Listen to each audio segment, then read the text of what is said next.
Welcome to Income Splash Podcast, dedicated to sharing digital marketing strategies, tools, and resources to help you get started, launch and grow your business up to the point it becomes extremely successful. For more information, visit incomesplash.com. And now, on with the episode of your host and fellow digital marketer, Sam Adenka.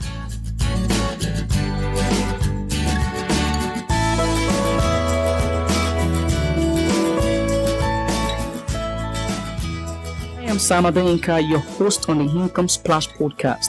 In this episode, we are going to look at how to start a successful online business. And to do that, I have an expert. I have Joe Pardo. I'll share with you a little bit about Joe. Joe Pardo is a New Jersey-based dreamer who has always believed that society starts with you, and that to change society, you must first change how you think. In early 2014, Joe decided to leave his family's $100 million business and pursue his dreams of owning his own business. Joe Pardo founded the Motivational Dreamers podcast to build his platform of helping others pursue their dreams. And by late 2015, Joe already has the resume to help elevate others to pursue their dreams. He has released 2 books, 31 life-changing concepts, which is highly ranked on Huffington Post, and How to Dream Big and Win. He has started a podcast conference, which he called Podcast Mid-Atlantic. He has launched a speaking career, coached tons of online entrepreneurs, started an online business school, which he called Your Dream Platform. You see, there are a lot of things to share about Joe, and I think if I go on reading Joe's profile, we will be unable to end the show on time. And that's because Joe's a really amazing, insightful personality. He's got a lot of history, trust me. Today we're going to be talking about how to start successful online business. Joe, what do you think about this topic? Well, first off, thank you for having me on the show, Sam. I really appreciate being your first guest and all. So welcome to the world of podcasting. Thank you. You're very welcome. And, it's online business can take so many different forms. I mean, there's people out there, they're doing webinars. There's people out there writing articles every day. There's people writing books. There's people making music. There's people selling stuff like on Amazon or eBay there's so many. It's such a wide open field of like, oh, I'm an online business. And it really, what I preach is that you need to figure out what kind of life it is that you want to live, right? Like the laptop lifestyle, the traveling around the world isn't necessarily for everyone.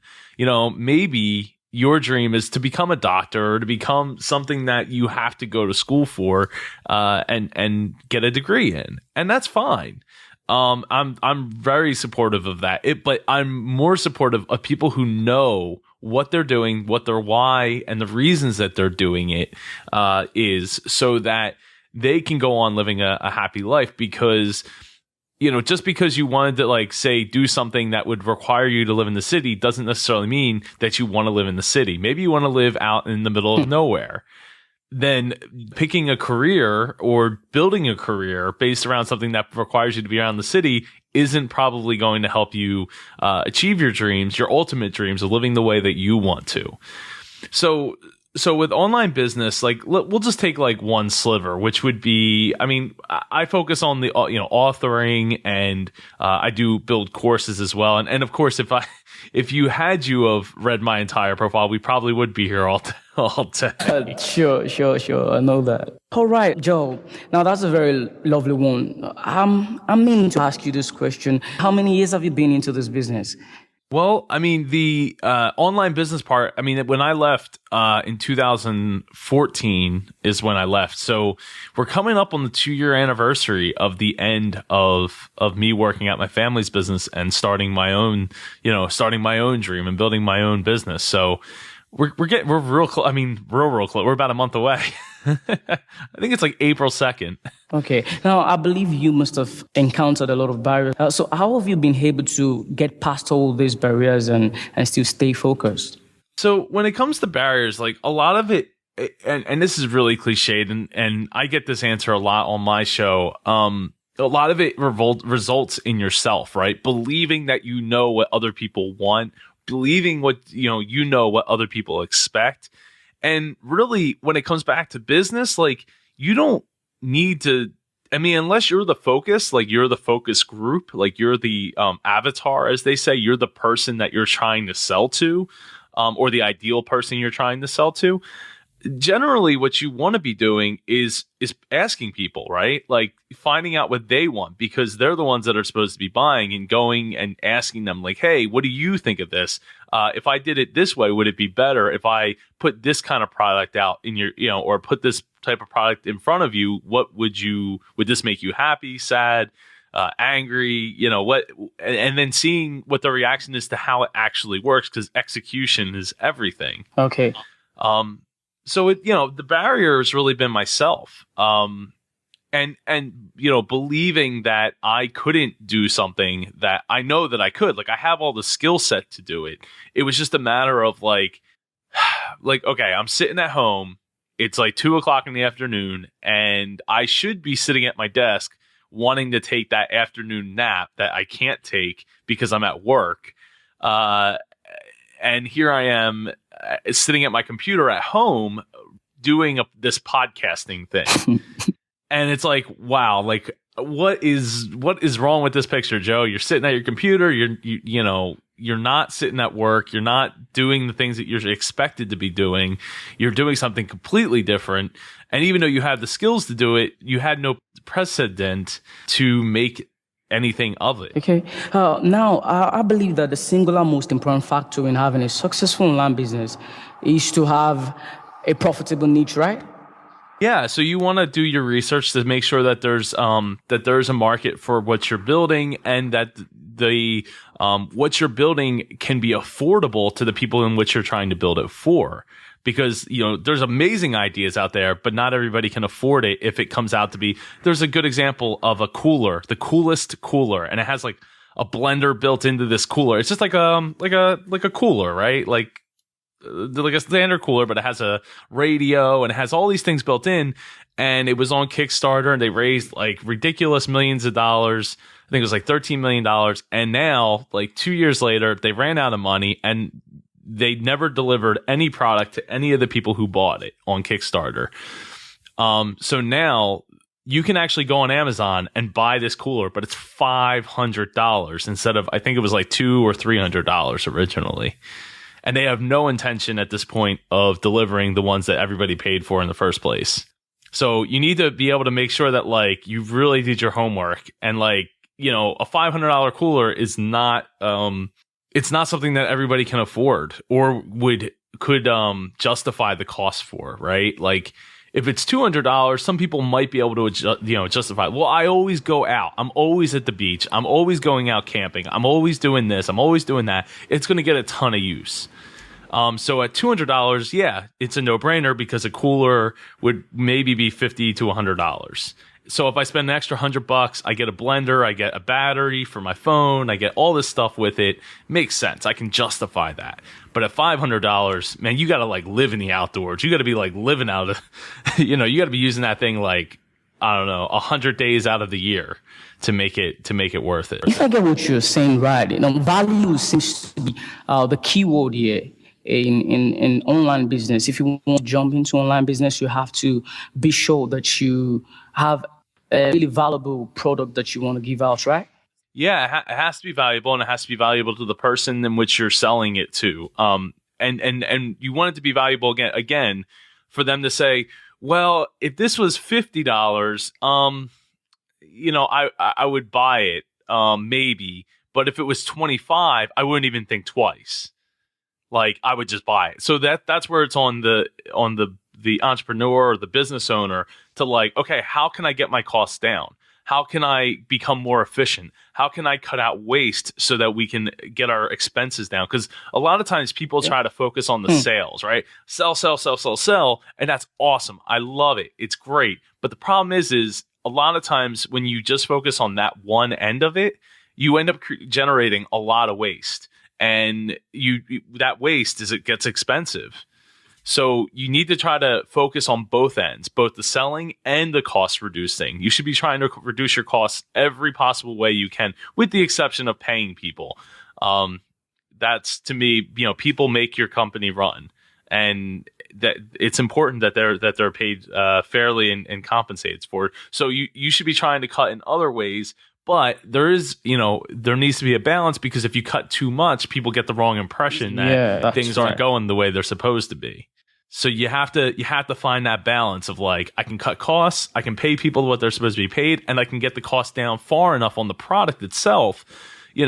Things like cutting out wasted paper, printing, ink cartridges, spending money on too many printers, building out your infrastructure to make the product work. Like, all that stuff has to be in a balance to make it all come together.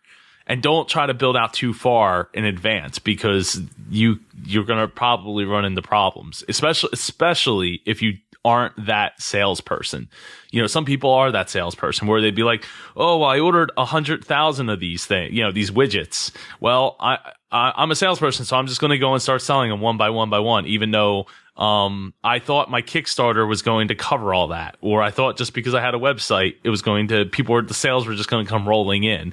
They're probably not in most cases. So you need to make sure that you can be that salesperson, or have a partner that is that salesperson that can go out there and just sell them one at a time if you have to. Thank you so much.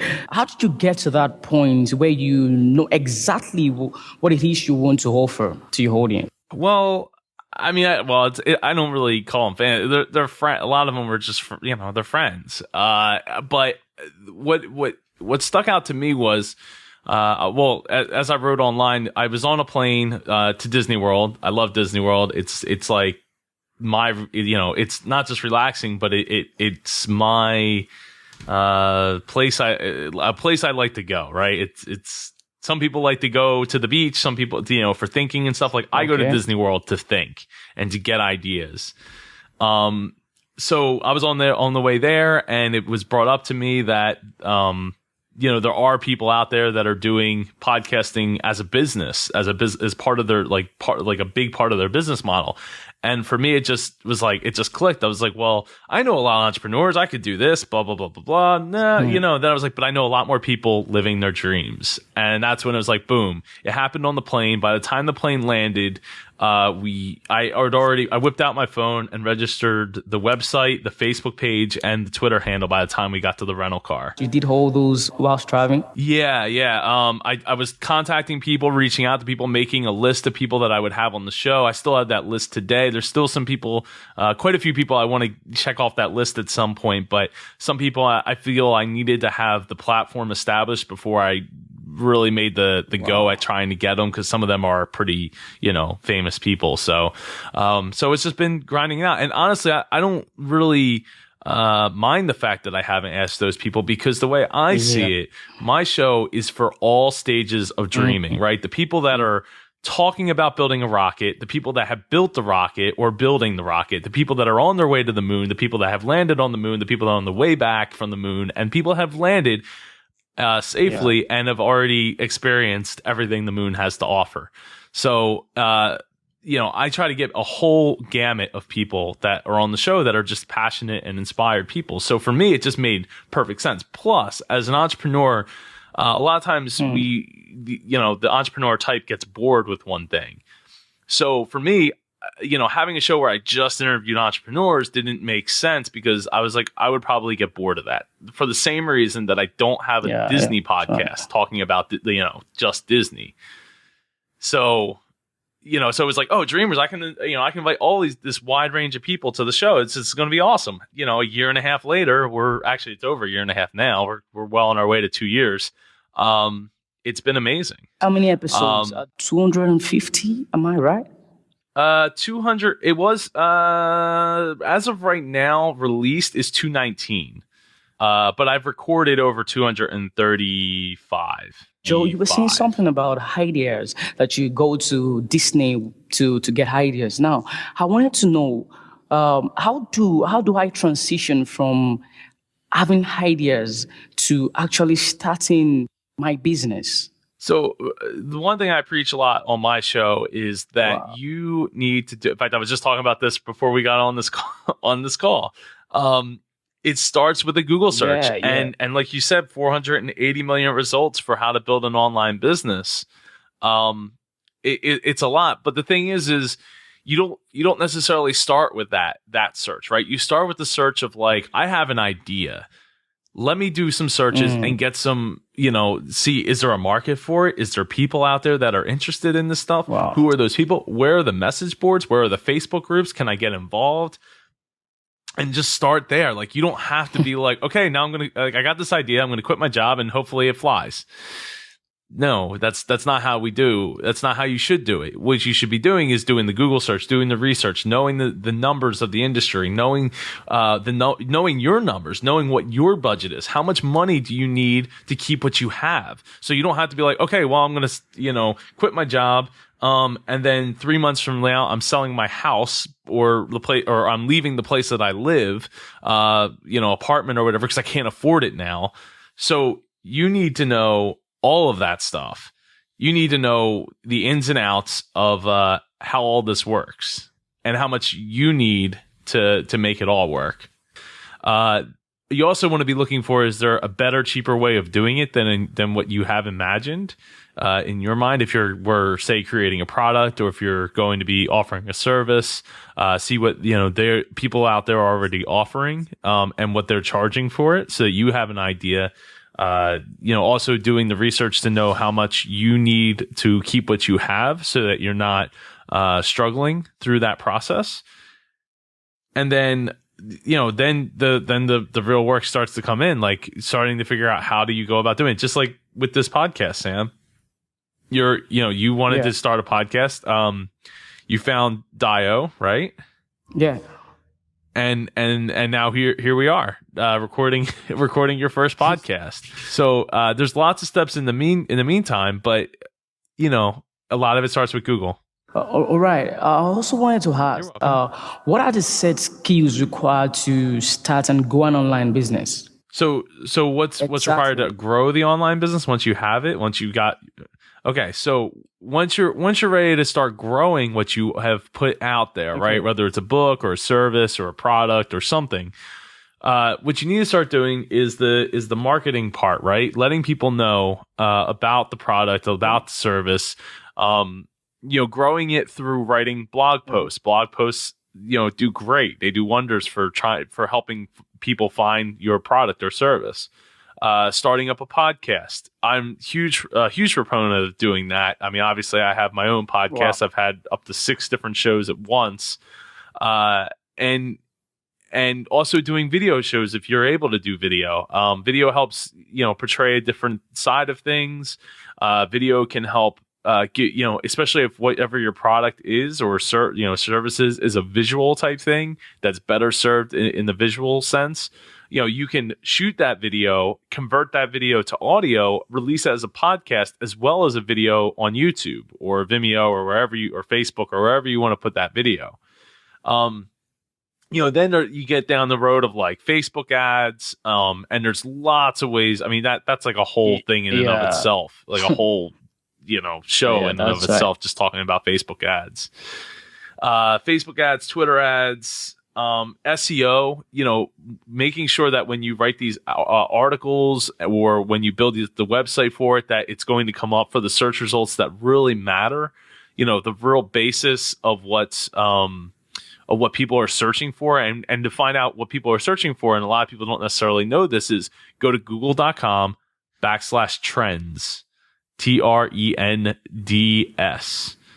And that's where you can actually type in search results, and you'll see what people are searching for and when. Like, it'll show you a line graph of when people are when the highest amount of searches are for that, like by month. It's a wonderful tool that most people don't get to. I never hear anybody talking about it. But yeah, that's really that's where you want to grow, the social media, but not making connections with people is really the best thing you could do. Reaching out to people and then keep reaching out to people, and not necessarily about buying your product, but just or service or whatever, but just, making those friends and those relationships and helping other people, because it will come back around to you. Yeah, the place definitely. Of a business plan and starting and running a successful online business. Well, a business plan, and this is something that a lot of people contended with me in the beginning, was that they're like, oh, you need to have a business plan, Joe. You need to have this business plan. But, a business plan is great, but you don't want to spend all your time writing it, right? You want to take the time to really make sure that that what you're going to do is actually going to work, and that you can actually get proof. To me, proof of concept is a bit more important than a business plan. A business plan really comes down later on down the line when you actually already have the sales going and everything's, is working. You can take it in a direction. A business plan really doesn't have to be any more than one sheet of paper with like your goals for what you want to accomplish. So don't get like hung up on this idea of a big long business plan. If you were to start a new online business today, Joe, what are the few important questions you did ask yourself? Well, I have experience doing it and I have experience failing at it. And what I would say is figure out what is it that you're actually trying to market. Right. So like I started up yourdreamplatform.com, and it was started out as a school where I wanted people to pay one fee to come in and learn as much stuff as I could possibly give them about, basically starting your online business. And what came of that was a lot. Like I learned some things along the way with it, but really what I think I learned the most was that I was neglecting the fact that, and I had already known this prior to this, but I was neglecting it, was that I am the brand, right? So it makes more sense for me to sell the courses as piecemeal, like one course at a time from my own website, rather than trying to generate a whole new platform and start up a whole new, series of videos and blog posts and stuff, rather than instead, utilizing, I already have 1,000 blog posts on my site, utilizing that site and my brand and my name instead of trying to build like something out of scratch that people don't really know what it is. So if people know you for your name and know you for what you do, don't neglect it. Don't make the mistake that I did. But out of that, I got my courses. I have them for sale. You know what I mean? Like I still produced work out of it, and I can still provide them for free to the people who already bought into the school. So it's a win-win, just with one less website I have to maintain. All right. Okay. So I wanted to ask too, 4 hours, 8 hours, or 12 hours. What is the ideal required time to do your business and make it hugely successful? Well, you need to know yourself first, right? You need to know how you best work. And like for me, I like to work in chunks. So like there's a lot of times where I won't sit down at my computer at my desk, because I know that if I start, it's going to be like 4, 5, 6, 7, 8 hours before I get up from my computer. So like, cause I get into the work mode and I just start banging stuff out and I just go at it. So like a lot of times you need to know yourself and how you work. So if you like to work in small chunks, maybe half hour or an hour chunk and then take a break, that's fine. Don't beat yourself up over it. Like I tend to beat myself up when there was nights that I was like, all right, I'm too tired to work anymore on like anything creative, but I'm not tired enough to go to sleep. Maybe it's time for me to like go play a video game or something to unwind my mind, or bring it to a different space. So you really need to know how listen to yourself, know how you work, and don't let laziness get in the way of that. And also try not to beat yourself up in the process thinking, oh, well, if I don't do it now, it'll never get done. And, then I'm just lazy and all that. So but building a business, it's really not hours. It's in days and weeks and months and years. But yeah, so it's not simple. And as my great grandfather would say, if owning a business was easy, everybody would do it. Hey, Joe, thank you so much. Now, What is the best time to start thinking money in your business? Is it from before you start the business or when you're in between the business? What is the best time to start thinking money? Well, like I said a little bit earlier, I really want people to figure out what their expenses are so they know how much money they really need, because not everybody does that, right? They don't know how much money it is that they need per month to eat and have a roof over their head and be able to pay the bills and all that. So really start with that. I would say after you get the idea, when you start thinking that, well, I mean, you should figure out your expenses regardless. But I would say after you get the idea, you've done some research and you're like, okay, is this viable? This is how much money, these things or this service is selling for. How many of these would I have to sell a week? How many of these would I have to sell a month? How many would I have to sell a year to make what I already have good? Unless you were like, well, I'm okay with just moving, or I'm okay with just having less. Like, I'm just going to move out of my house, sell my house, move into an apartment, like a really small apartment, or maybe even move out of the country, go to like a lot of American entrepreneurs go to like the Philippines to start their business because it's really cheap to live there. So, for a little over $1,000 a month, you could live in the Philippines and live okay. It's not recommended for $1,000, but you could do it on $1,000 a month, which is really, really cheap. I mean, you could do that here too. If you were to like say get roommates and stuff like that, like you can make it work. But it starts with knowing what the stuff sells for, or what you could sell it for once you've done the research, and knowing how much you need to survive. Because if you're not able to survive on what you got, then none of this matters. What is the place of passion in running a successful online business? Is passion really required? Yeah, I think it is. People smell that. People can smell passion. People can smell, dedication to what you're doing and belief in what you're doing. And if they smell the wrong things of like, well, he's just here doing it for the money, or he's just here, he's not really actually into it, or it's not believable, then people probably aren't going to be very interested in investing with you. And you should probably be looking for something else to do with your time, because you have to love what it is that you do every day. If you don't, you're just wasting your life. You're not making a great existence for yourself, and you should be, because everyone deserves to be happy, and it's achievable to some degree around, depending on where you live in the world. It's definitely achievable. There are naysayers everywhere. Have they not? Oh, naysayers. Yes. Okay, yeah. Oh man, it's I've had a few close ones in my life, and it's painful. It's really painful. They could put up some big roadblocks for you. They can make you believe that you're not good enough to do something, even if you already have the skills and have already proved that you can. A lot of times those people are just jealous. They really are, because they are people that gave up on their dreams to do what it is that they do with their lives. And it really makes them unhappy. And rightfully so. It should make them unhappy, but it becomes like, it's like how much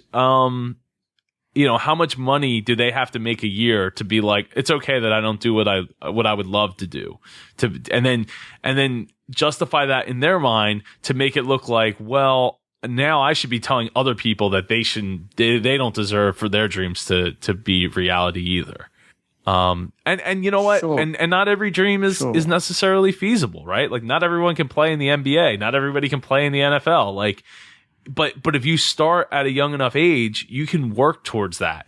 But you really got to have the dedication, and that's where it's like the passion comes into play. Like, if you don't have the passion for it, people are going to smell that, and people aren't going to believe you. It doesn't matter how good you are at what you do. If you're not really loving it, people are going to sense that, and it's not True. For the most part. I mean, there's always exceptions to the rule, but for the most part, it's probably not going to fly well for you. So I want to ask you to please share with us your 5 best tips of starting a successful online business. Well, five best tips.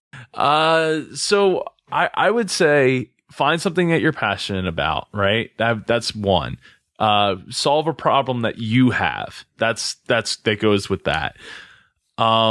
Well, no, I would say that's one. That goes with the passion, right? You got to have a passion for it. It has to, if it's something that solved the problem for you or helped you in some way, then maybe you can turn that into a business with the right research. So research would be number 2. Research. Keep on researching.